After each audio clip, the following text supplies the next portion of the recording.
Greetings, my champions all over the world. Welcome to Live with Chatufa. We are looking at issues that are happening in the nation as well as issues all over the world as we continue to talk and discuss on a very, very important subject of the freedom of the Zimbabwean people. We know that the current situation that we face as a nation is a situation where we are seeing a denial by a party that is failing the country. We are seeing an incompetent government, a corrupt government that wants to pretend as if all is well when actually all is far from well. We have seen now the collapse of the ZIG, the collapse of the economy, the inflation that has risen so high to a point where everyone is watching and seeing and just saying, where are we going from here? But ZANU-PF have continued to be always in denial that it's not their responsibility, it's not their failure, it's something else that is causing this. And we have now started to hear of some imaginary saboteurs who are sabotaging the progress that is supposed to be happening. Yet this is not true. And we have seen Linda Masarira beginning to echo Varakashi on imaginary economic saboteurs propaganda. This is just propaganda. This is not true. All this that they are saying, they are just hiding behind the finger.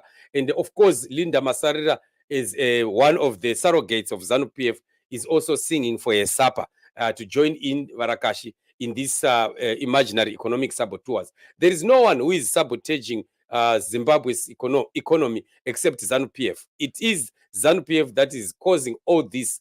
And why is it that they run away from the issue at hand? But General Chiwenga has mentioned it. It's corruption that is killing the economy, nothing else.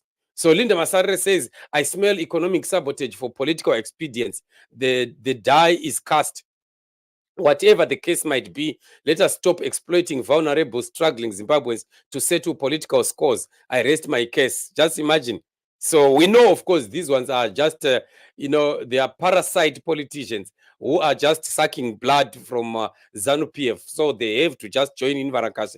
There is no one. Linda, wake up. Don't pretend as if you don't know. You know the truth, but you are just somebody who is just disingenuous. You are dishonest, a dishonest mother and a woman for that matter. You are a shame, because the truth of the case is that ZANU-PF is just sabotaging itself. There is no one who is sabotaging ZANU-PF.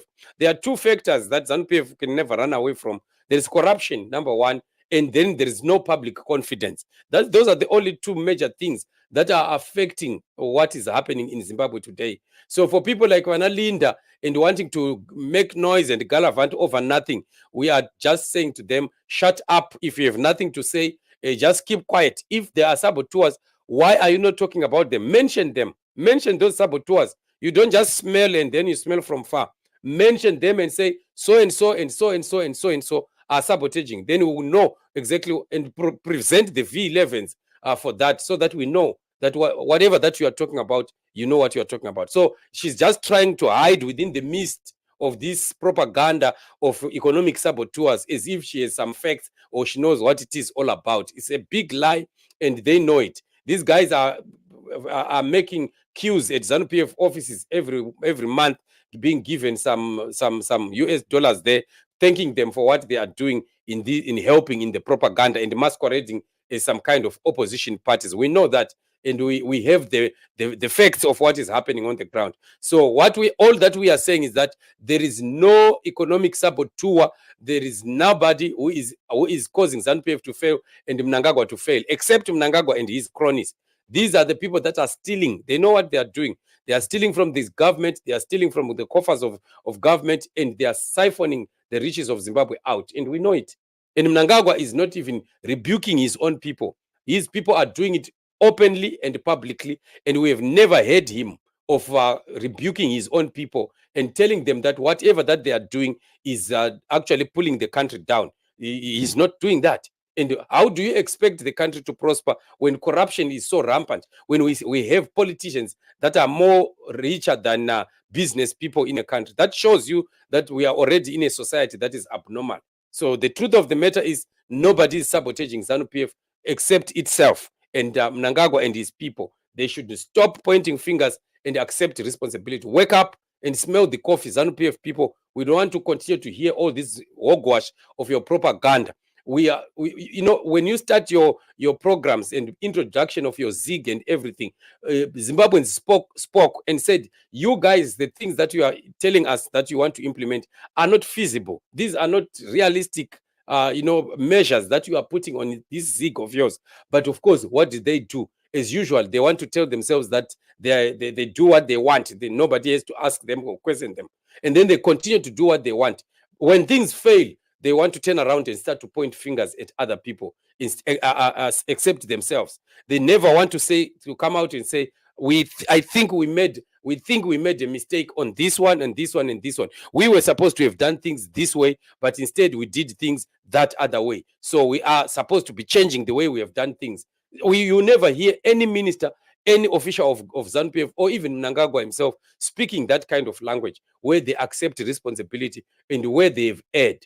That is why the country will never be better, because as long as these people continue in denial, refusing the truth, which is just merely clear for everyone to see, then who is ever going to take responsibility and start to amend the wrongs that could have been done? ZANU-PF was supposed to be coming to make an assessment or some kind of a research of trying to find out why is it that the Zig has failed.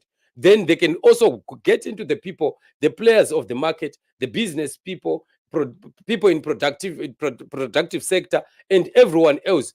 Make a survey of trying to find out, why do you think the Zig is failing? Then you will get the correct answers. Once you get correct answers, if you are willing, you need to now implement the very correct measures that will allow the Zig to work and the economy to rise. So people like Linda Masarira must just shut their mouths and continue to eat their blood money that they are getting from ZANU-PF. We don't care about it. But no, stop making noise and wasting our time when we know the truth, and you know the truth, that it is corruption in ZANU-PF that is destroying Zimbabwe, that is destroying the economy. And as long as they don't stop that rot that is in their midst, then Zimbabwe is never going to recover. The economy is going to get worse and worse. Right now, we say the Zig has collapsed, the economy has gone down. This is just a joke. Where we are going, things are going to be even worse than what we are seeing right now. So they should just stop it and be fair and frank with themselves, and start to implement and to put in policies that they defend, and make sure that whenever they introduce a currency, the government itself must be the very first recipient of that money and must accept that money, promote that money, not to want it to be used by other people when government itself, the owner of the money, are refusing it. How do they expect that money to develop confidence in the people? That's the footing, the shooting of their feet that they are doing on their own. So no cry babies. We don't want people that just point fingers. They must accept reality and work to improve the situation that we are seeing on the ground. So this is what it is, family. Very, very exciting. The things that we see happening in ZANU-PF and how they continue to be so dishonest and